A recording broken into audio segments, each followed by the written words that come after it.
Hey guys, so welcome to this video, and in this video we're going to focus on the background image slider. So we have the front image slider, which is a 3D one, and then we have the background blurred image slider. And we're just going to program the left button to work. And then once we program that, we're going to have the same JavaScript functions that are moving the left and right button also be used for the 3D image slider in the front as well later on. So it's going to all fall into place together, and we're just going to lay the foundation to get just the left button working, and everything else should be fairly similar and somewhat repetitive after that. Okay, so let's go back to our code. This is what we have so far. We have to code in we have the images. We have the three blurred images. Only the second one, the middle one, is showing up right now here. Now we're not going to code the front image slider right now, but we're just gonna code the arrow button, so we can program them and actually click them to make them work. So let's go to index, and the arrow buttons are these ones right here. Let's see, so class left right buttons, and then we have the left button here and the right button here, and they have the font awesome. Do we have? Yeah, we do have font awesome here, so those chevron icons should be working. And we have the move slider left function and the move slider right function assigned to the on-click attribute. So let's go back to our main.css, and then we're going to go to we are going to go to our CSS at the bottom here, and I'm just taking a look at what I have in my other folder. So we have to so the left right buttons div is inside the carousel div, which is inside the container div. So we have to code the CSS for the container div and the carousel div as well. So that's what we're going to do right now. For the .container div, we're going to do height is 100 viewport height, width is 100 viewport width, and overflow is going to be auto. That hides the scroll bars. So we have the scroll bars here, and we don't want that, so we're going to do overflow.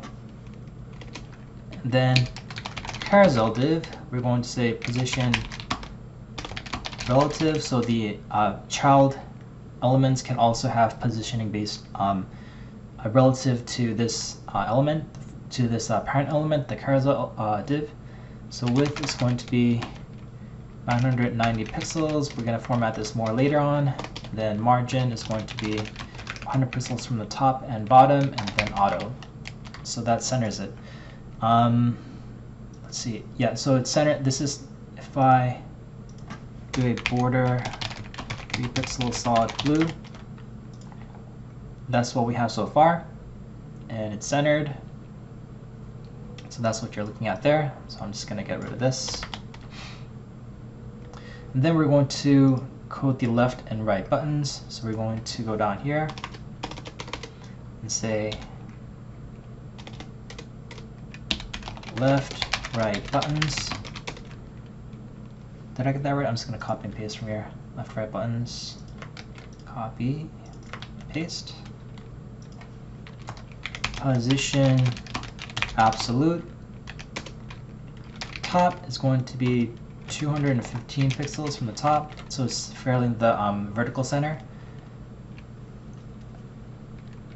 Width is going to be 990 pixels. Font size is going to be 25 pixels. Color is going to be CE, CE, CE.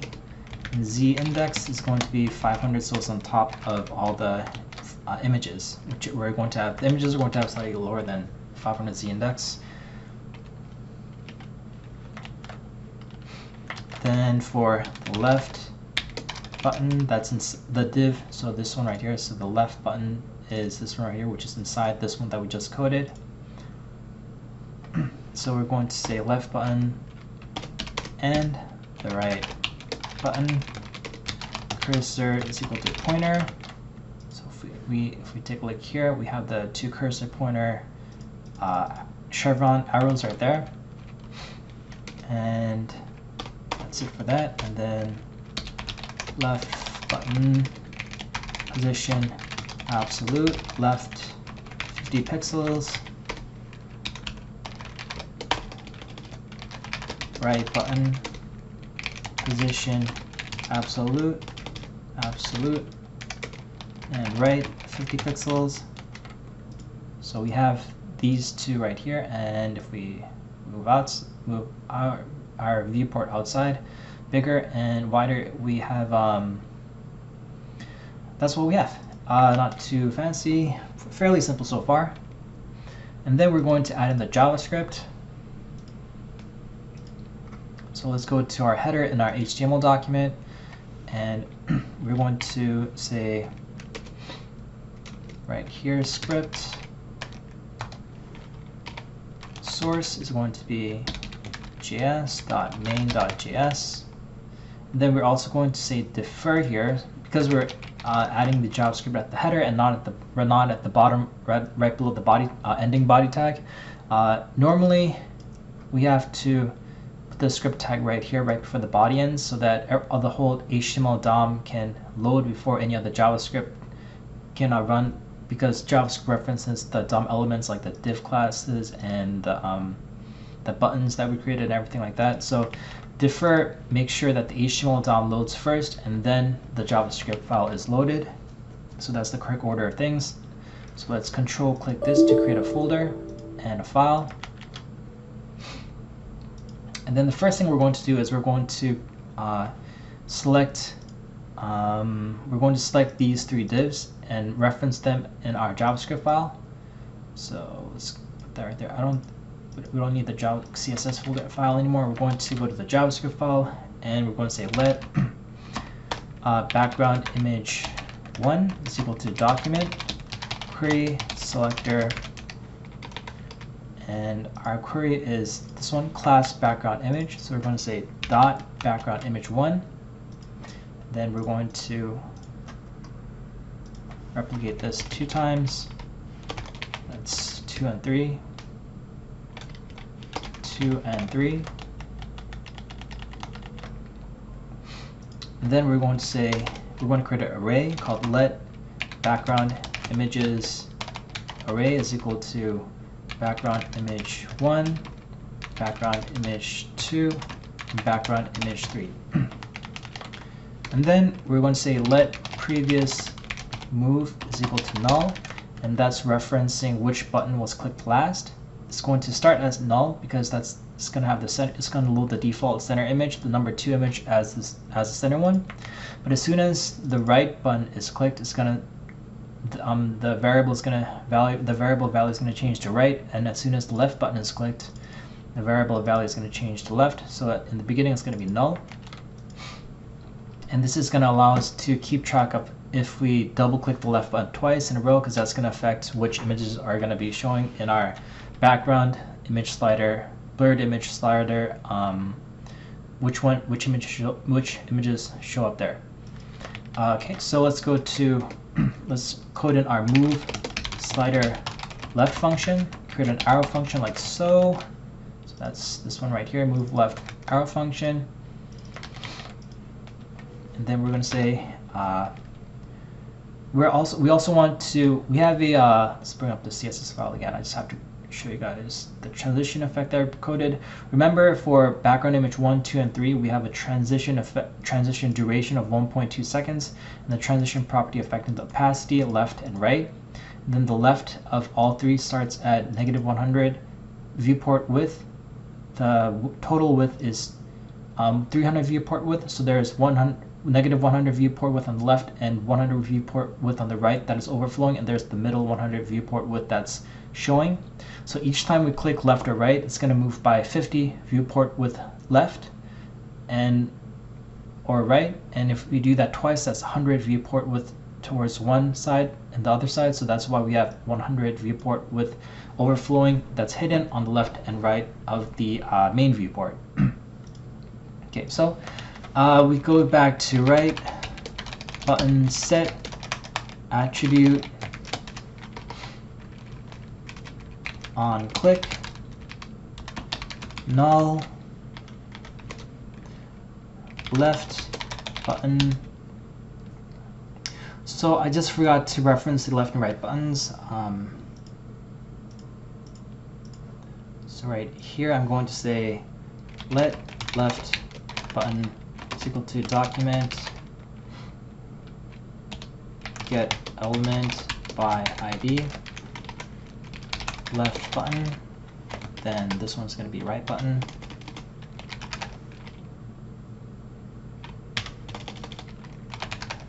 And those are going to be these right here. The left button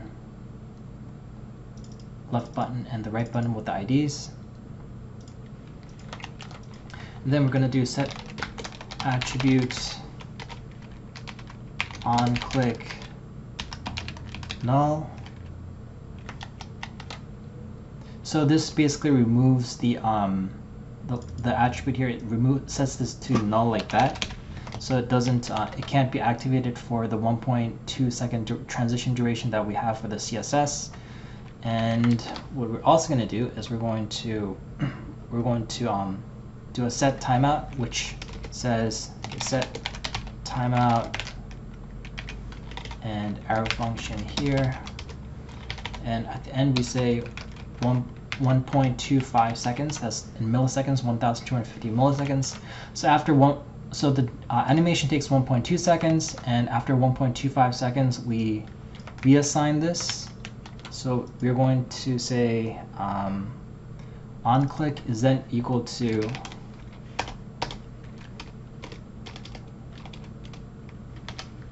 JavaScript move slider left, and this just says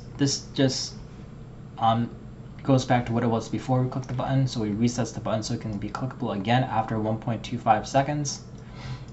Then copy and paste this and paste it right here, and then change that to right here.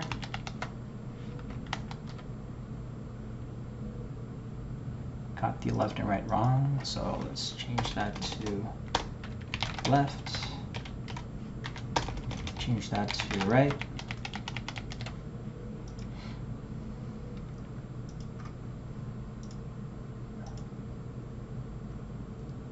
And then we want to go to if, and if previous move was equal to left, and if the left button was already clicked, then the image slider would have already moved left 150, would have moved left 50 viewport width. So the total left would be negative 150 viewport width, because it would be the default negative 100 viewport minus an additional negative 50 viewport. That's going to be total going to be negative 150 viewport width. So at negative 150, we want to move it a further negative 50 viewport width to the left. So that's going to be a total of 200 viewport width to the left. So it's going to be we're going to get this array right here. Going to get that array, and we're going to say target the center image, because that's the one that's showing. This is number 2. The background, the blurred one right here is this second one, number 2 right here. And JavaScript starts from 0, so 1 is the number 2 array right here. It's going to select this array, and then this is 0, this is 1, so it's going to select background image 2, which is this one right here. And we're going to say style.left, style.left is equal to negative 200 viewport width, and then else if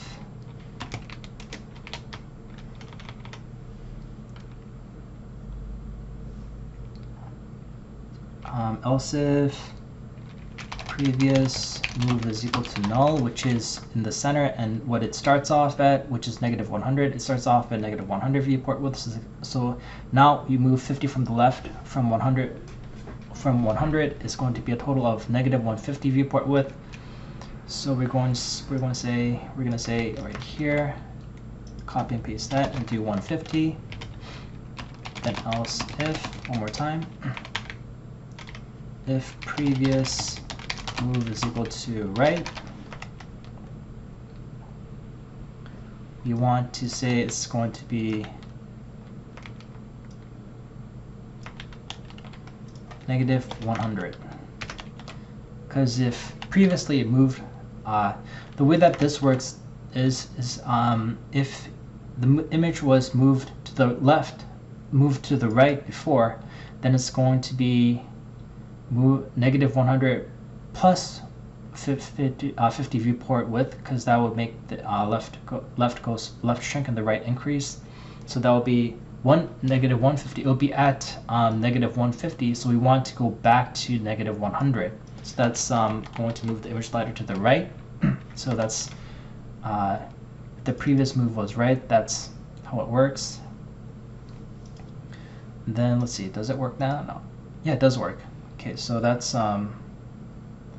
for the first image, and that's just moving the image. Now we have to change the opacity. So we're going to say, we want to reference number 1 again here, and style dot opacity is equal to 1.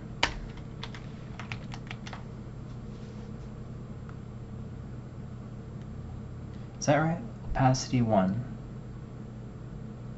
Oh right, yeah. Opacity has to stay at 1. So this is a bit redundant. You don't actually have to write this because opacity is not changing. But I'm just writing it for just to make certain that it's understood in the code.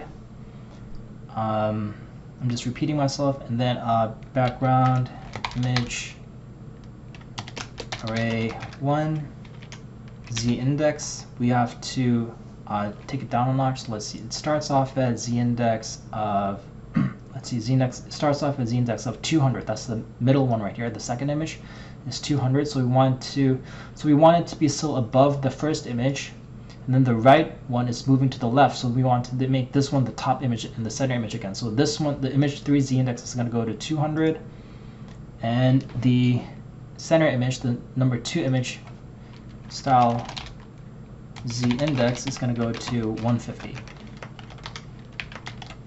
So let's see if that works. Minus. Yeah, so that is working. Now we have to work on the right image, which is this one right here, bg images array 2. That's going to select this one right here, and then this one is going to be the third image.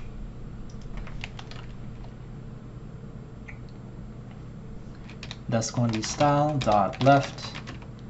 It's going to be negative 150 viewport width because everything's moving to the left. Background images array 2 again, and style dot opacity is going to now equal to 1. I think, let's see, it started off image 3 had an opacity of 0, so it's going to 1.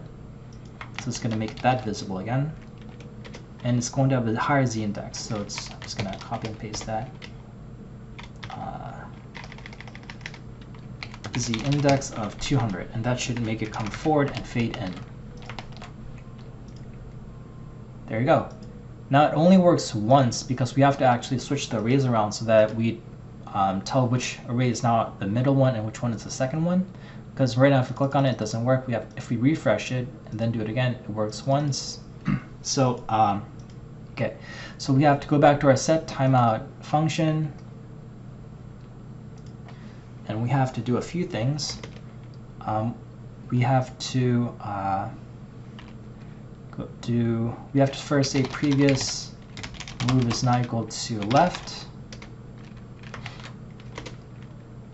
and then background images array dot push, and then background images array dot shift. So this is the magic right here. It moves. I think shift was you can look up the Mozilla or W3 schools, or we can just take a look right here. Let's say shift JavaScript. So shift removes the first element of the array. So banana goes to the last. So if we go back here, and shift returns the removed array element. Removes the first one and then pushes it at the end of the array. So it removes. So in this case, removes the banana, and then Shift puts it at the end of this array. So in this case, in our case, it removes the background image 1 and moves it to the right at the end, puts it at the end right there. So it becomes, after we do our little JavaScript function right there, it becomes this. So that's what that's doing. So it refreshes our ability to constantly click the arrow button and make the slider move infinitely. So let's go back to here. So that's what that's doing. And if we click on it left again, now let's see if it works. It does work again. So we have to, let's see, previous move, left, right.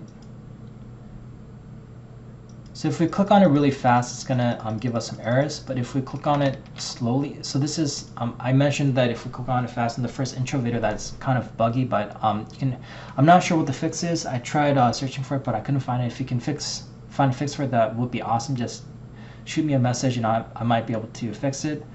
Shoot me a message on Twitter. And so if we click on it slowly, let's make sure everything works. Oh, I forgot to update. So basically we're changing these, but then after the timeout removes, we have to reset some of the images properties. So we have to reset the image from the left. We have to reset the image of the first image, because the first image is now going to the end. So it has to be reset back to -100 viewport width from the left, opacity to 0, and z-index to 100. So we have to do that for the first and for the new left and right images. So we have to say bg images array 0. That's going to be the new first image.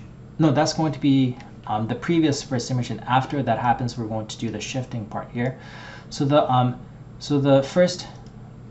image that moves from the left to the right, it's going to be style.left is equal to -100 viewport width. Then we're going to change the opacity to 0. And we have to move the z-index to 100, because that's what we had before for the non-displaying images. And we also do this for the right image. So for the center image that moves to the left.